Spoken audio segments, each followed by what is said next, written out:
Olá, boa tarde. Vamos dar continuidade aí aos nossos estudos aí do Decreto-Lei 220, tá bom? Eu falei que tinha parado no artigo 21, então vamos lá? Vou fazer aqui a estrutura no quadro e já te explico. Ok, gente. O artigo 21 a gente pode resumir da seguinte forma. Um funcionário não recebe, eu botei o cifrão aqui para dizer dinheiro, tá? Ele não recebe o dinheiro. Aqui no sentido de subtração, não recebe C, tá? Então ele não recebe 1/3 do vencimento se for recolhido à prisão. Ele perde 1/3 do vencimento se ele for recolhido à prisão, se ele for se tornar um preso. Ele perde 2/3 do vencimento se ele receber pena privativa de liberdade. Pena privativa de liberdade. E ele perde o dia de vencimento, o vencimento do dia, se ele faltar ao trabalho, tá? Aqui diz assim: 1/3 do vencimento durante o recolhimento à prisão, tá? Ressalvado ser absolvido, ou seja, se ele for se tornar prisioneiro, ele perde 1/3 do vencimento. Se ele for absolvido, acredito que eles devam reembolsar, devolver para ele esse 1/3 que foi descontado. 2/3 do vencimento e vantagem, se pena privativa de liberdade. E vencimento e vantagem do dia em que não comparecer ao serviço, tá? Então, se ele faltar, ele não recebe o vencimento, o vencimento e vantagens do dia, tá? Então, ele perde 1/3 do vencimento se for recolhido à prisão. 2/3 do vencimento se pena privativa de liberdade. E por dia, vencimento mais vantagem se ele faltar. Aí ele bota aqui, salvo força maior comprovada. O que eles interpretam como força maior? O que eles querem passar para a gente? Força maior é quando acontece alguma situação que evita completamente, foge completamente do controle e acaba prejudicando que você vá trabalhar. Exemplo de força maior é uma catástrofe, um desastre, né? É uma situação de emergência, de calamidade pública, guerra. São situações limite, tá? Então eu vou escrever aqui para ajudar você. Aqui, ó, exemplo de forças maior. Uma catástrofe, tá? Uma situação terrível que prejudicou o município, que prejudicou a prefeitura, que prejudicou o governo de alguma forma, né? Assédio, uma situação limite, calamidade pública, desastre de grandes proporções. Isso é o exemplo de força maior, tá? Até mais, gente, já volto. Gente, aqui, ó, o próximo passo dessa lei, ele fala o seguinte: as reposições e indenizações à fazenda pública poderá ser feita através de parcelas mensais não excedentes a 10%. Então, reposição, tá? Eu botei 2 vezes. Reposição e indenização. Indenização, tá? Reposição e indenização à fazenda pública não poderá ser de parcela mensal de mais de 10%. Ou seja, a 10ª parte do vencimento. Tá? a 10ª parte do vencimento. Então, a parcela mensal é máximo 10% do vencimento, a 10ª parte do vencimento, tá? O vencimento e vantagens pecuniárias não serão objeto de penhora. Os vencimentos e vantagens não serão objeto de penhora. Eu botei N de não penhora. Em casos de prestação de alimentos e dívida com a fazenda pública, tá? Então, os vencimentos e as vantagens pecuniárias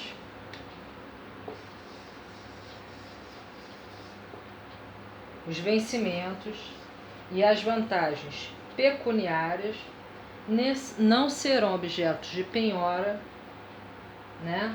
Exceto casos de prestação de alimentos e dívida da fazenda pública. Vocês estão vendo a estrutura? A gente vê aqui, ó, que eles escrevem tudo isso. Essa estrutura que eu estou ensinando para vocês é uma forma de mentalizar essas informações de maneira mais rápida, mais depressa. E você bate o olho, já lembra e pronto. São palavras-chave, a gente chama de palavras-chave, tá bom? Eu já volto com o próximo bloco. Essa próxima parte é melhor ler porque ela é muito cheia de detalhezinhos e eu não gostaria de que ficasse faltando alguma informação para vocês, tá? Ok, artigo 24. O Poder Executivo disciplinará a concessão de... O que é disciplinar, gente? Se lembra que eu falei lá no primeiro vídeo? Eu vou tentar digerir um pouquinho o significado dessas palavras.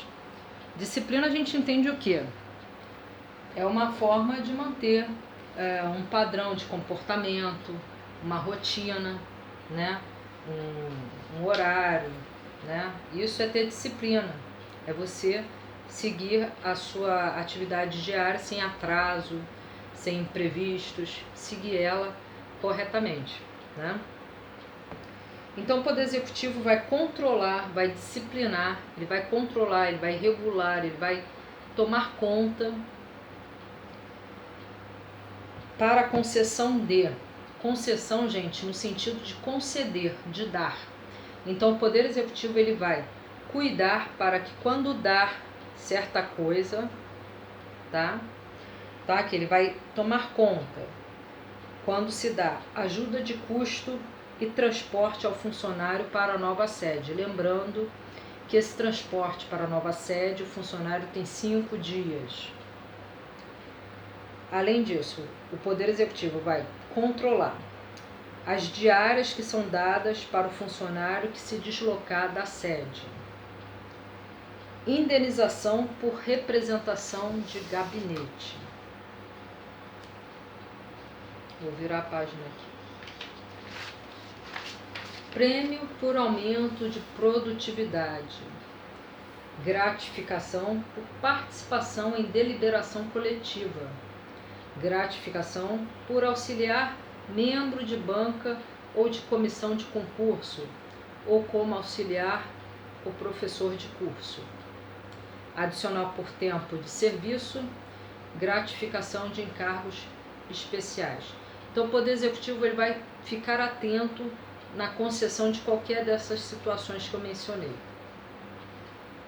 Extinto o cargo ou declarada sua desnecessidade, o funcionário estável será posto em disponibilidade, tá? Com eventos proporcionais ao tempo de serviço. Então, eu vou botar aqui uma estratégia desse trechinho aqui que eu achei interessante. Aqui, palavra-chave desse trechinho que eu li. Vamos reler o trecho? Ok. Extinto o cargo ou declarada sua desnecessidade, o funcionário estável será posto em disponibilidade com proventos proporcionais ao tempo de serviço. Então, extinto o cargo ou desnecessidade, o funcionário será colocado em disponibilidade com provento proporcional ao tempo de serviço. É esse tipo de estrutura que eu acho legal para vocês. Eu uso muito nos meus estudos. em pegar as palavras-chave e fazer essas conexões. Fica muito mais rápido para você ler. Você não precisa ler tudo isso. Olha o tempo que eu demoro para ler, gente. Fazer rápido isso, olha só. Extinto o cargo ou declarada a sua desnecessidade, o funcionário estável será posto em disponibilidade com provento proporcional ao tempo de serviço. Aí você já leu, já resumiu, vai lá. Se o cargo acabar, ele fica em disponibilidade, com provento proporcional ao tempo de serviço. Acabou, acabou. Um resumo desse, você, rapidinho, tempo ajuda, tempo é curto, né? Geralmente eles liberam o edital bem em cima do prazo da prova, né? Ok? Já vou para o próximo bloco. Dá uma olhadinha aqui para resumir para vocês. Vamos lá, gente. Outra estratégiazinha aí para outro trecho dessa lei.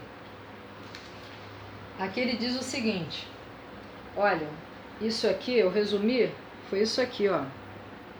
Olha quanta letrinha, tá vendo? Olha como é que ficou, bem mais rápido, né? Mas eu vou ler para não faltar nada, gente, para vocês entenderem o que eu fiz aqui.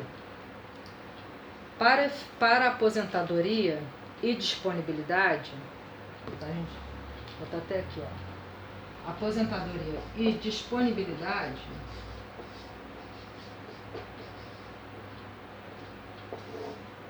tá?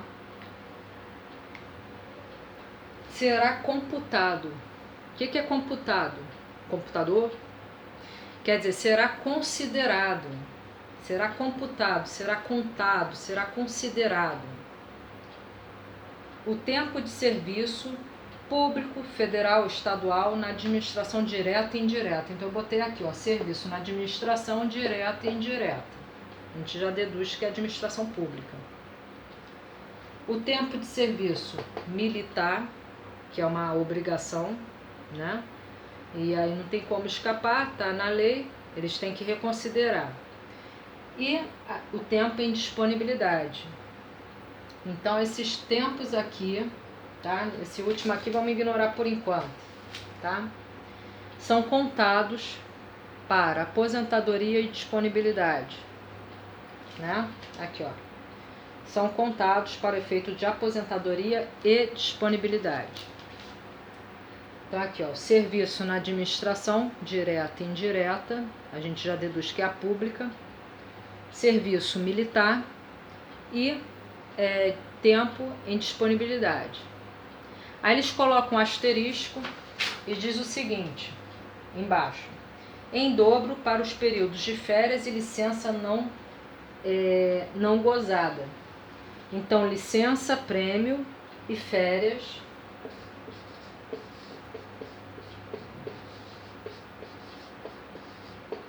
licença-prêmio e férias não gozadas são contadas em dobro. Quer dizer o quê? O funcionário que não tirou férias e que não usou a licença-prêmio, que ele tem direito, lembra lá atrás o que é licença-prêmio? Direito a 3 meses com remuneração, com vencimento e vantagens após um quinquênio de efetivo exercício, sem interrupções, ou seja, 15 anos de trabalho direto, tá? Você tem direito a uma licença-prêmio de 3 meses, tá bom? E se você não tirar essa licença-prêmio, esse tempo da licença-prêmio é contado em dobro para a sua aposentadoria, tá? Se você tinha direito às férias, recapitulando, 12 meses você tem direito a 30 dias de férias, com vencimento e vantagens.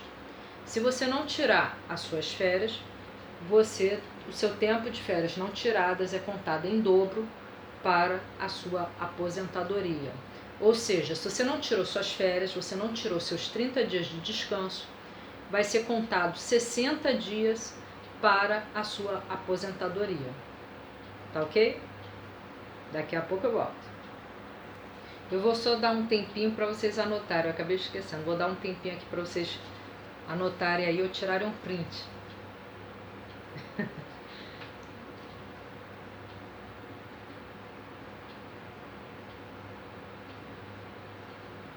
Ok, já volto. Bem, outro trecho da lei, ele fala o seguinte: a prestação de serviço gratuito será excepcional e somente surtirá efeito honorífico. Então, o serviço gratuito ele é excepcional e terá efeito honorífico apenas. Efeito honorífico. Isso aqui é um H, tá, gente? Desculpa a letra, tá?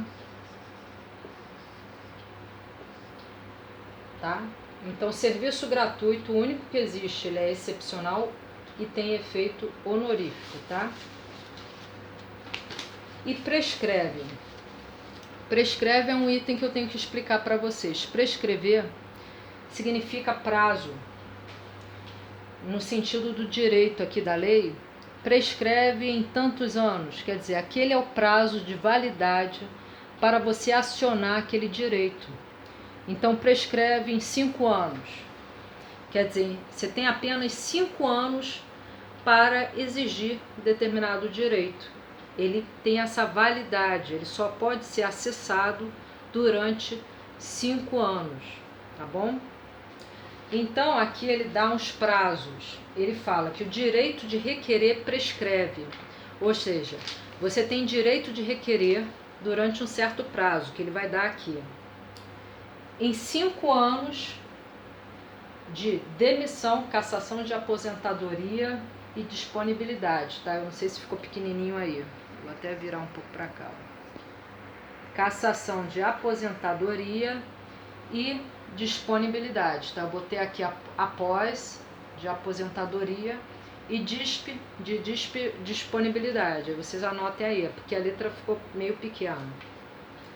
Então, prescreve em 5 anos pedidos de demissão, prescreve em 5 anos atos de demissão, cassação de aposentadoria e disponibilidade. E 120 dias os demais casos. Como os demais casos são 120 dias, a gente não precisa nem decorar, porque eu acredito que sejam muitos casos. Então, o que tem o tempo restrito? 5 anos. Atos de demissão, cassação de aposentadoria e disponibilidade. Não é demissão, não é cassação de aposentadoria e disponibilidade, é o que? É os demais casos, 120 dias. Se aparecer lá, em quantos anos, ou quantos, sei lá, em quanto tempo prescreve o direito, né, como é aqui? O direito de requerer, né, o ato de demissão? 5 anos. Em quanto tempo prescreve o direito de requerer cassação de aposentadoria e disponibilidade? 5 anos, tá? Então, prescreve o direito de requerer o ato de demissão, cassação de aposentadoria e disponibilidade em 5 anos. Os demais casos, 120 dias, tá? Aqui eu acho que eu não preciso nem escrever no quadro, é mais para ler mesmo, né? Olha só. Título 3. Estamos indo para o título 3 dessa lei. Ainda tem bastante conteúdo, viu? É um desafio. Ok, vamos lá. O Poder Executivo disciplinará, ou seja, novamente essa ideia de disciplina, quer dizer, ele controlará, ele regularizará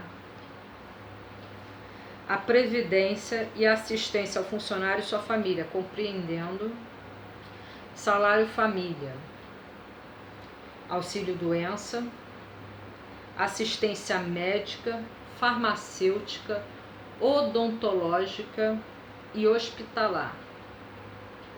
Médica. Essa parte eu decorei da seguinte forma, vou ensinar para vocês um macete. Essas 4 estruturas. Assistência médica. O médico ele passa o quê? Remédio. Então, o remédio, quem faz remédio é o farmacêutico. Então, médica, farmacêutica. Ok? Odontológica, dentária e hospitalar. Tá? Logo, se você tem médico, o médico trabalha onde? No hospital. E o médico passa aqui, remédio. Então você lembra aqui, hospital, médico, assistência médica, hospitalar, farmacêutica e tem que ter o dente bonito, né? Odontológico, ok? Financiamento imobiliário, auxílio moradia, auxílio para a educação dos dependentes, tratamento por acidente de serviço ou internação de tratamento psiquiátrico, auxílio funeral com base no vencimento, pensão em caso de morte por acidente ou doença profissional, plano de seguro compulsório para complementação de proventos e pensões. Agora, uma coisa aqui que eu achei interessante é que ele fala que a família do funcionário não é só o que ele fala que é a família dele, tem que viver as suas expensas, ou seja, tem que depender economicamente dele. Quando ele fala a família do funcionário tem que viver as suas expensas, quer dizer o quê? Que ela depende economicamente dele para sobreviver, tá? Ele é extremamente necessário para a sobrevivência dessa família. Então, a família são as pessoas que dependem para sobreviver da renda desse funcionário. Título 4. Da acumulação. Bem, aqui dá para fazer uma estrutura legal aqui. Eu já vou passar para o quadro e já explico para vocês, tá? A gente tem que correr. Continuando, gente. Título 4 da acumulação. É vedada a acumulação remunerada de cargos, exceto um juiz e um professor. Aqui, juiz mais professor.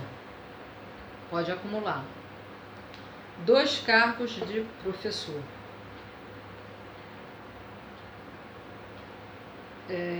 Um cargo de professor e técnico. E 2 cargos de médico privado, tá? Privativo de médico. Então aí, mais um quadrinho para vocês tirarem um print. A acumulação pode juiz, professor, 2 de professor, 1 de professor e técnico e 2 de médico privado, setor privado. Aqui, próximo vou fazer uns comentários aqui, ó. A acumulação é permitida quando a correlação de matéria e horários, ou seja, o juiz, professor, um exemplo, para vocês entenderem melhor. O juiz, ele trabalha no tribunal, ele pode ser professor de quê? De direito, entendeu? Professor e técnico, por exemplo, professor de curso técnico, um professor de edificações, ele pode ser técnico de edificações, trabalhar em obras, né, na construção de obras, realização de plantas de obras e também ser professor. Mas lembrando, tem que ter correlação de matéria e horário, ou seja, o horário dele de professor não pode atropelar o horário de técnico. O horário do juiz, da profissão de juiz, não pode atropelar o horário que ele dá aula de direito. E vice-versa, ele não pode, como professor, né, deixar que o horário dele de professor atrapalhe o trabalho dele de juiz, o expediente dele de juiz. Então tem que haver uma compatibilidade de horário e correlação de matéria. Então, se ele é juiz, trabalha com leis, ele pode dar aula de quê? De direito, de legislação, tá bom? Ficou bem claro, né? Ok.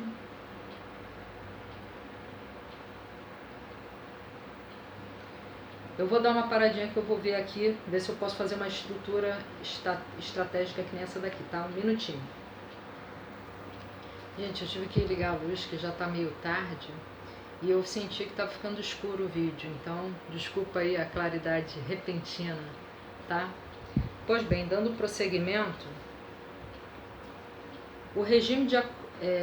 estamos no título 4 da acumulação. Então, a gente falou dos cargos que são acumuláveis legalmente, respeitando a mesma matéria e a compatibilidade de horário. Ok?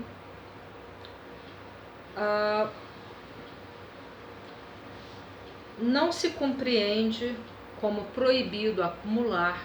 Eu estou traduzindo aqui porque eles botam assim: não se compreende na proibição de acumular. Não se compreende como é proibido acumular a percepção de. Aí eu fiz uma estratégia aqui, eles botam aqui, ó, pensões civis e militares. Pode acumular, tá? Pensões com vencimento, remuneração e salário. Pensões com provento da disponibilidade, aposentadoria, jubilação ou reforma. Proventos resultantes de cargos legalmente acumulados. Ok? Então vamos lá. Então vamos para a minha estratégia aqui. Então pode acumular o quê? Resumindo, pensão civil e militar. A pessoa pode ter uma pensão civil e uma pensão militar. Ela recebe as duas. Pode acumular. Pensão com provento da disponibilidade, jubilação ou reforma. E botar aqui, acrescentar que eu não esqueci, aposentadoria. Tá? Então ele pode acumular pensão civil militar com provento da disponibilidade, jubilação, reforma e aposentadoria. Ele pode receber a aposentadoria mais pensão, ela pode receber a disponibilidade dela mais pensão, tá? Proventos resultantes de cargos legalmente acumuláveis, ou seja, cargos que podem acumular e são legais, tá? Então vamos repetindo, reprisando. Pode acumular pensão civil e militar, a pensão com provento da disponibilidade, a pensão com provento da jubilação, a pensão com provento da reforma, a pensão com provento da aposentadoria. E além disso pode acumular proventos resultantes, né, botar aqui proventos,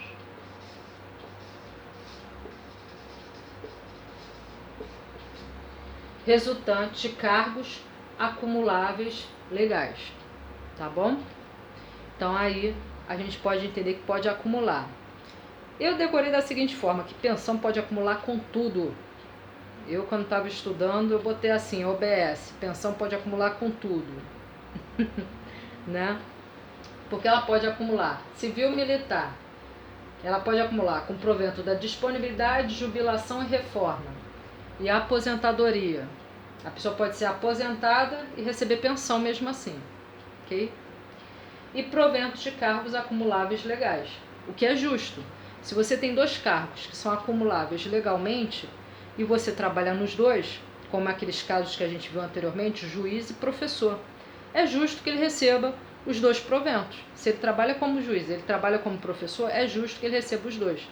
Então a lei às vezes tem umas conexões lógicas que ajudam a gente a decorar, tá? Então cargos acumuláveis legais, ele faz jus a receber os dois proventos, tá bom? Já volto. Prosseguindo aqui, tá? Essa parte eu tentei fazer uma estrutura, mas eu acho melhor ler. O funcionário não poderá ter mais que um órgão de deliberação coletiva ou função gratificada. Então, órgão de deliberação coletiva e função gratificada, o funcionário só pode participar de uma função gratificada e um órgão de deliberação coletiva. Então, o funcionário público ele só pode participar de um órgão de deliberação coletiva e de uma função gratificada. Ele só pode ter uma função gratificada e um órgão de deliberação coletiva. Ok?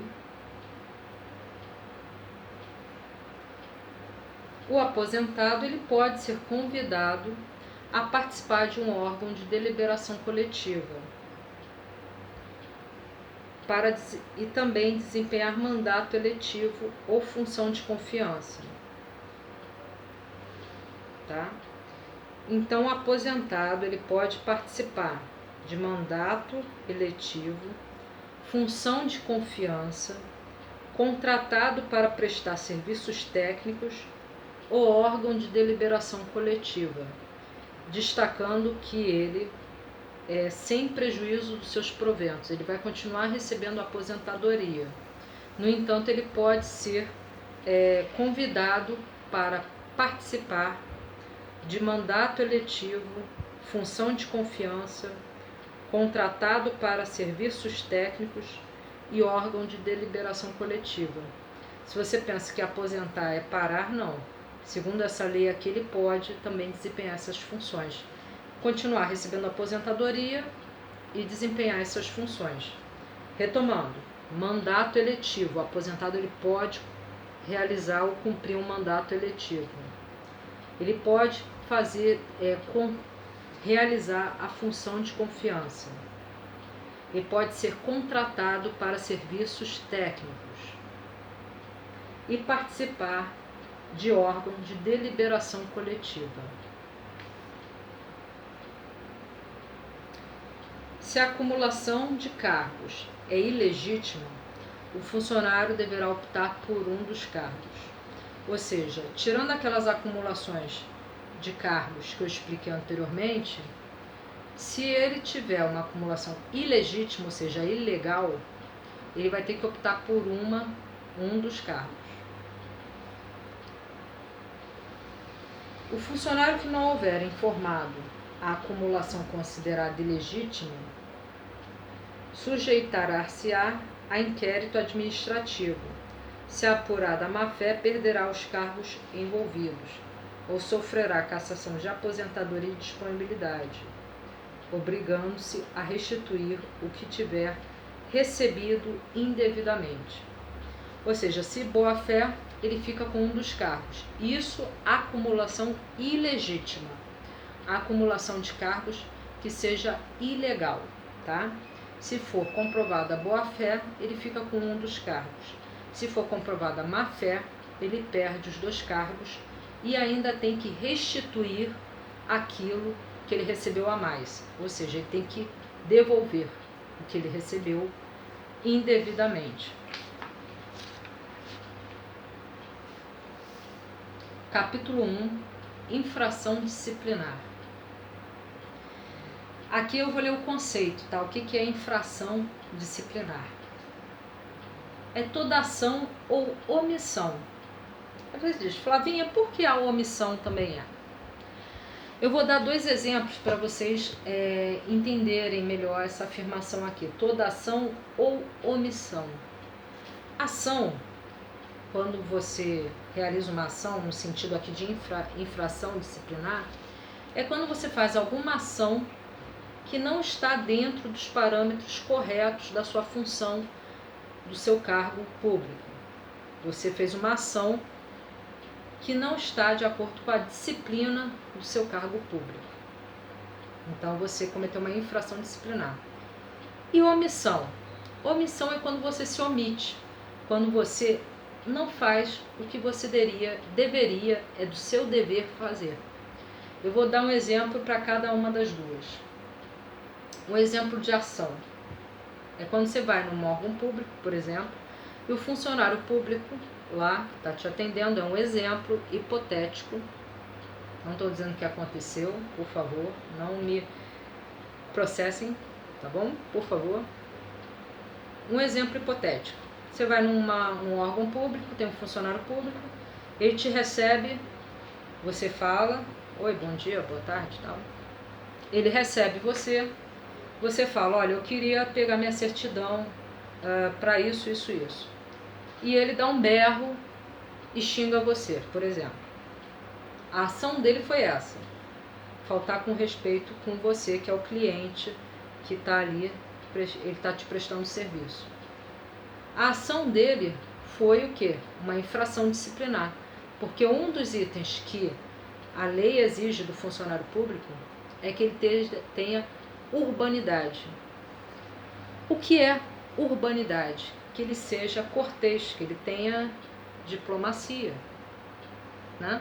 Então, se ele xingou você, se ele foi agressivo com você, ele infringiu essa disciplina, que ele deveria, o quê? Ser educado, respeitar você. Um exemplo de omissão. Você vai lá e fala, eu quero uma certidão para isso. Explica direitinho para ele, ok?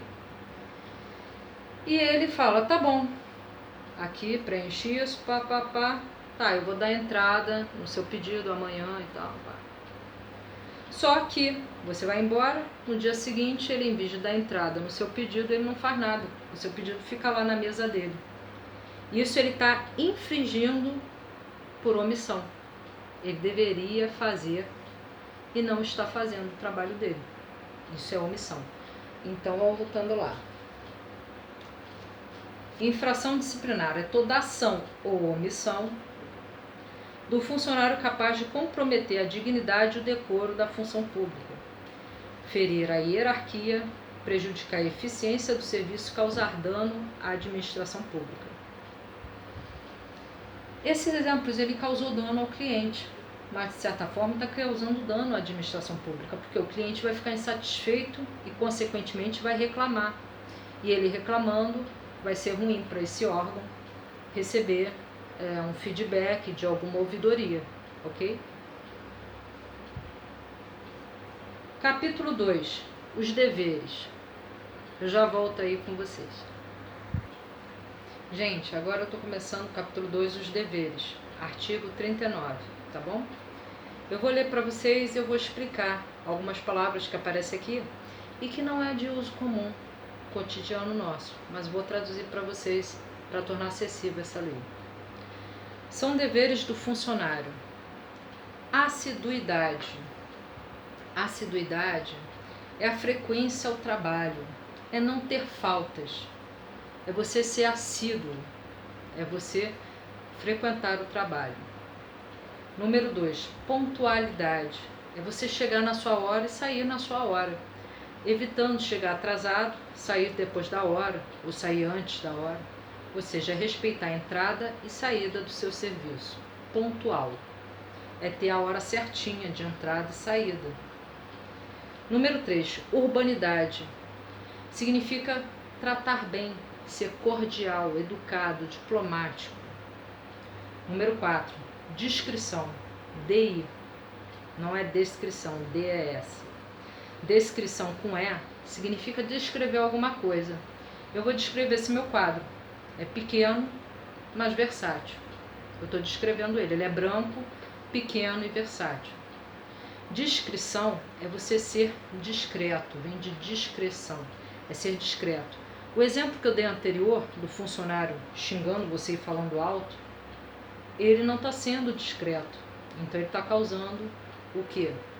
Uma infração disciplinar. Porque isso é um dever, tá? No capítulo 2, dos deveres. Ou seja, eles devem ser cordiais. É obrigação deles. Número 5, boa conduta. Aí eu botei aqui, ter etiqueta, educação. Número 6, lealdade e respeito às instituições a que servir. Ou respeitar o ambiente de trabalho dele. Número 7, observância das normas. Ou seja, respeitar as normas e as ordens de seus superiores, que vem logo no 8.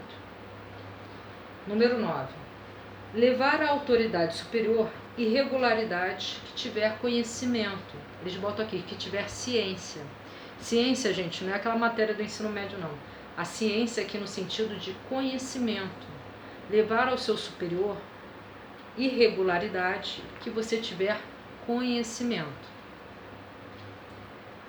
10. Zelar pela economia e conservação do material. É você zelar pelo uso correto do material que você tem no seu ambiente de trabalho e mantê-lo organizado, bem, como eu falo aqui, conservado, né? Número 11. Providenciar que esteja sempre em ordem no assentamento individual a sua declaração de família. Tá? Eu vou ler direitinho, que tá meio, esse número 11 está meio chatinho. Ó. Providenciar para que esteja sempre em ordem, no assento individual, a sua declaração de família. Deve ser se sua família teve alguma alteração, se você teve algum filho, se você infelizmente perdeu algum parente, deve ser isso, né? Número 12. Atender às requisições da Fazenda Pública e expedição de certidões para a defesa de direito. Número 13. Guardar sigilo sobre documentação e assuntos de natureza reservada. O que é guardar sigilo? Se você sabe de alguma informação pessoal de alguém que solicitou o seu serviço, você tem que guardar para si. Você não pode chegar em casa e comentar, olha, a fulano de tal, a artista tal, não. Você tem que respeitar. Se é uma informação sigilosa, né, é ético você manter o sigilo, tá? Qualquer informação que você tome conhecimento, que tenha caráter sigiloso, você não pode, não deve, é um dever seu, você não deve espalhar para ninguém, tá bom? E, número 14, submeter-se à inspeção médica, salvo justa causa. Ou seja, sempre que eles exigirem que você faça uma inspeção médica, você é obrigado a fazer essa avaliação médica, salvo justa causa. O que é justa causa? Se você tiver uma forma de justificar, se você tiver um atestado que justifique que você não pode fazer, se você tiver algum profissional que defenda que você não pode fazer, que possa responder por você. Você tem que ter uma justificativa, tem que ter um documento que justifique que você não pode fazer essa inspeção médica. Isso significa justa causa, tá bom? Eu já retorno para vocês. Gente, como eu imaginei, esse Decreto-Lei 220, ele é bem compridinho. Então, agora eu vou comentar sobre as proibições. Capítulo 2. A gente acabou de falar sobre os deveres, as obrigações. E agora vamos falar sobre o que é proibido, que é o capítulo 3. O que é proibido para o funcionário público fazer no seu ambiente de trabalho, tá bom? Ao funcionário é proibido, vamos lá. Número 1. Referir-se de modo depreciativo em parecer ou despacho, ou censurá-lo pela imprensa. Ou seja, o funcionário público ele tem que ser imparcial, ele tem que fazer o despacho, tem que usar modo diplomático, cortês, para nos pareceres, ele tem que ser imparcial, tá? No entanto, eles botam um remendo aqui. Podendo, porém, em trabalho assinado, criticar do ponto de vista da organização. Então, vou botar aqui, gente, o funcionário, ele pode criticar, tá? Em trabalho assinado.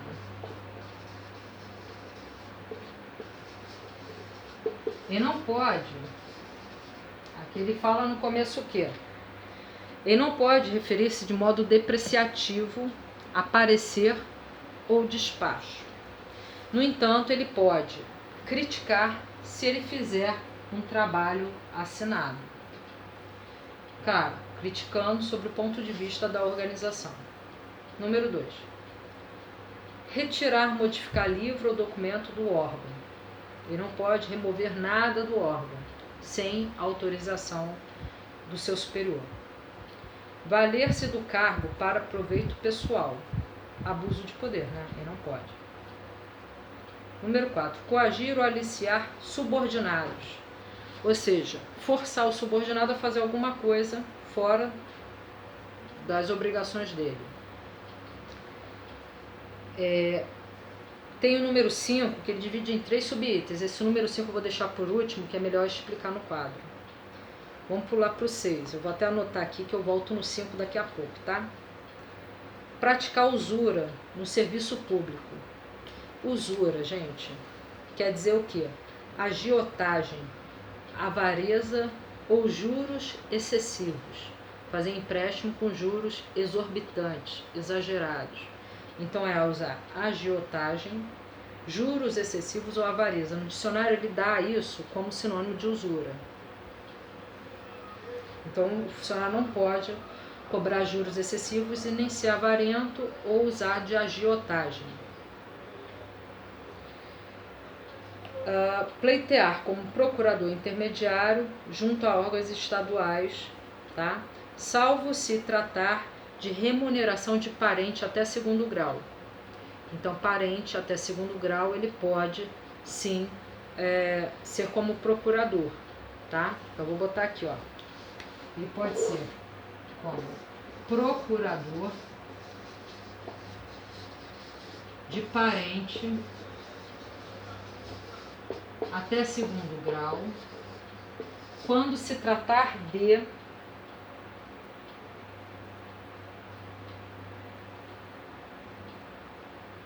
vencimento